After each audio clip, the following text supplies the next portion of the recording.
संविधान एक पुस्तक मात्र नहीं, बल्कि एक जीवंत धरोहर हूं।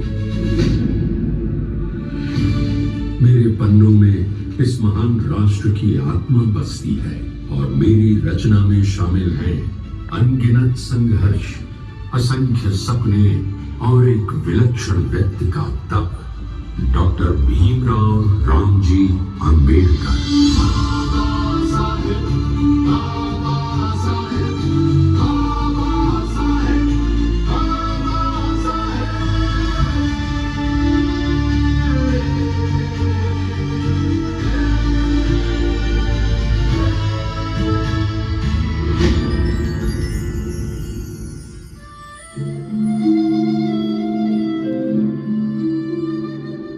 आज मैं स्वयं अपनी कहानी सुनाने आया हूं।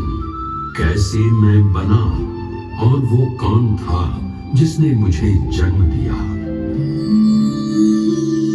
मेरी शुरुआत उस छोटे से सैन्य नगर महू से होती है। 14 अप्रैल 1891 एक साधारण घर में जन्मा एक असाधारण बालक भीमराव।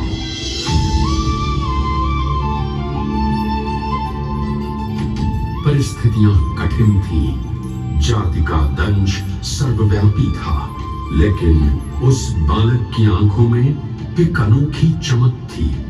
ज्ञान की प्यास, आत्मसम्मान की आग।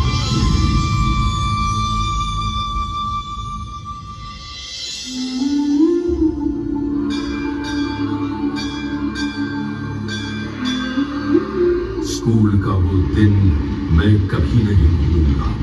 भीमराव स्कूल जाते, पर उनकी जगह अलग निर्धारित थी। बेंच पर नहीं, जमीन पर।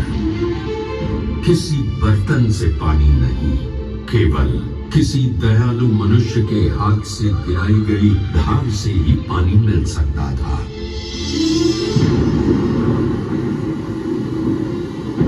जब बारिश की वजह से स्कूल का सेवक नहीं आया, छोटा भीम प्यासा बैठा रहा। उसकी आंखों में दर्द नहीं, दृढ़ता थी। मैं एक दिन ये दीवारें गिराऊंगा। मैं उन स्मृतियों का साक्षी हूँ, क्योंकि उन्हीं दर्दों ने मुझे आकार देने वाले विचारों को जन्म दिया।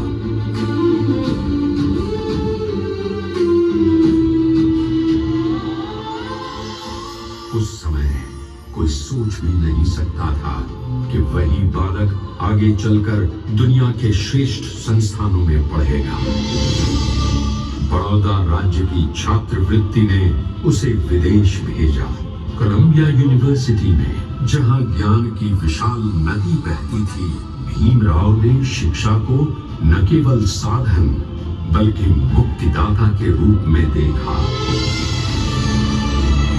वो अर्थशास्त्र, राजनीति, समाजशास्त्र, हर विषय में गहराई से उतरे।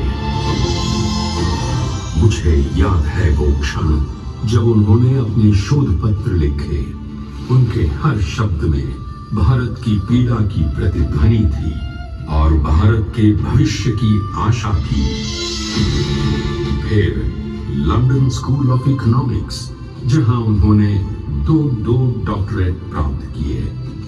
दुनिया ने देखा ये युवक केवल पढ़ने नहीं आया था, बल्कि इतिहास बनाने चला था।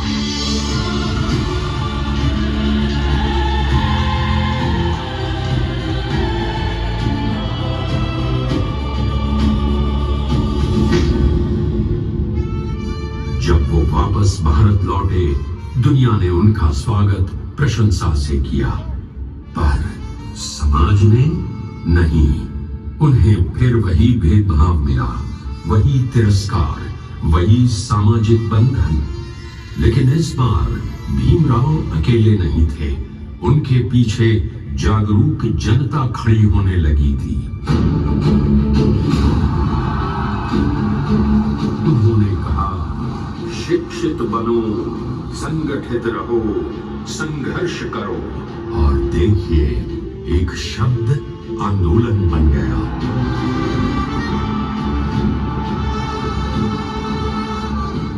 सत्याग्रह, जब पानी पीने का अधिकार भी लड़ाई का कारण बना। उनका आंदोलन कोई क्रोध नहीं था, वो एक सभ्य समाज की पुकार थी। यहीं से मेरे बनने की दिशा तय हो चुकी थी।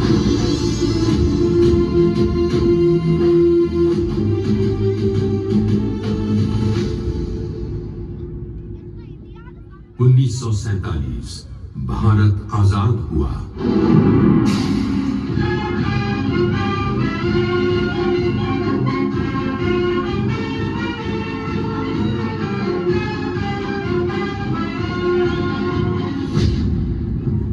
देश नया था पर गांव पुराने थे।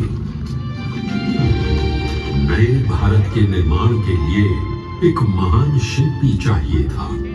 और फिर इतिहास ने कहा, डॉक्टर आंबेडकर इस राष्ट्र की नींव